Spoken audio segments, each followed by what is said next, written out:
hayz vaqtida homilador bo'lsa bo'ladimi yoki saqlanishi kalendar metodi ishlaydimi degan savollar ko'p kelgani uchun bugun aynan shu mavzuda sizlarga ma'lumot berish niyatidaman. Agar bilmoqchi bo'lsangiz, mana masalan, hayzingiz 7 kun davom etdi va 7-kuni siz turmush o'rtog'ingiz bilan qo'shildingiz. Undan keyin sizda erta ovulyatsiya, ya'ni 10-kuni ovulyatsiya ro'y berdi va hayz siklingiz 7-kunida tushgan shahvat ichida juda zo'r harakatchan va yashuvchan spermatozoid bo'lsa, 10-kunga borib ovulyatsiya vaqtingizga to'g'ri kelib, albatta urug'lantirishi mumkin va homilador bo'lib qolishingiz mumkin. Saqlanish borasida ko'pchilik ayollar kalendar metodi bilan saqlanishadi. Ya'ni hayzdan keyin ma'lum bir vaqtgacha, ya'ni 10-kungacha saqlanmaydi yoki hayzga yaqin saqlanmasligi mumkin. Albatta bu eng samarasiz usul hisoblanadi.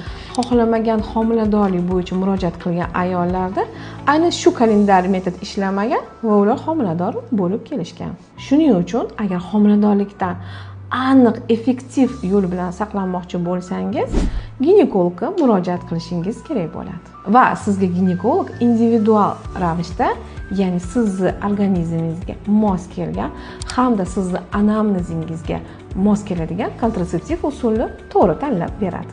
Agar aynan shu yo'l bilan homilador bo'lib qolgan ayollar bo'lsa, izohlarda yozib qoldiring va Dr. Umida Fayz profiliga obuna bo'lishni unutmaymiz.